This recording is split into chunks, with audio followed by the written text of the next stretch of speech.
वहाँ जाके दोबारा सोल्ड आउट करते हैं। सही, तो उनका यहाँ आने अमारात में जो सबसे बड़ी मार्केट है लैपटॉप की, वो ये JNP है, जो मैंने आपको बताया था, जहाँ अच्छा, पे मैं भी काम करता हूँ। सही। वो ये JNP मार्केट। वहाँ से ही सोल्ड आउट होता है सारे अपना मुख्तलिफ जो एशिया के ममालिक हैं, इंडिया, हाँ, बांग्लादेश, पाकिस्तान हो पाकिस्तान गया। में भी आता है। पाकिस्तान के अंदर वो सामान आता है जो वहाँ पे खटारा और बेकार होता है। सही, वो उसकी वजह ये होती है कि वो आता बेसिकली यूएसए से ज्यादा सामान है, यूरोप कंट्रियों से आता है।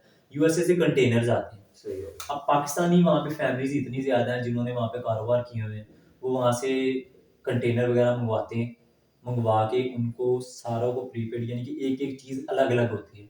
उसके अंदर फ्रेश पीस अलग होती हैं, ए मॉडल, बी मॉडल, सी मॉडल, यानी कि 3 कैटेगरी के अलग अलग हो जाती हैं। सही, अब उनके अंदर वो ए कैटेगरी के जितने लैपटॉप होते हैं या और चीजें होती हैं, वो सारी अपने यूरोप वाले या मिस्र, इधर से जितने भी आउट ऑफ कंट्री के लोग आते हैं एशिया को छोड़ के, सही, उनकी तरफ वो ज्यादा मुतवज्जे होते हैं, वो ज्यादा ये खरीदते हैं। बी क्वालिटी के होते हैं वो ज्यादा इंडिया जाते हैं। इंडिया के अंदर बहुत ज्यादा बड़ी मार्केट है इस चीज की। सही हो गया। दुबई के अंदर, दुबई के अंदर इंडियन बहुत ज्यादा जिन्होंने ये कारोबार किया, और ज्यादा दुबई को चला ही इंडियन ने। इंडियन ज्यादा है वहाँ पे, बांग्लादेशी ज्यादा है, पाकिस्तानी वहाँ पे हैं लेकिन बहुत कम है कारोबारी लिहाज से।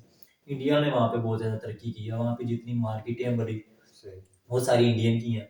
कुछ मॉल्स वगैरह हैं, वो सारी इंडियंस के हैं। यानी कि कारोबार के लिहाज से वहाँ पे इंडियन बहुत ज्यादा कामयाब है। उनकी वजह, वो कारोबार को, एक तो स्किल को सीखते हैं और उसकी तरफ मुतवज्जा होते हैं, और एक अच्छे तरीके से वो उसको प्रॉपर तरीके से वो चलाते हैं। पाकिस्तानी क्या करते हैं, पाकिस्तानियों ने अगर वहाँ पे कोई इन्वेस्ट किया तो वो जुगाड़ के अंदर रहते हैं। अगर मैंने 10 लाख पे लगाया तो मैं जल्दी से 1 करोड़ कमा लूँ। अच्छा, वो ये सीन है। ये हमारे पाकिस्तानियों का अलमिया है।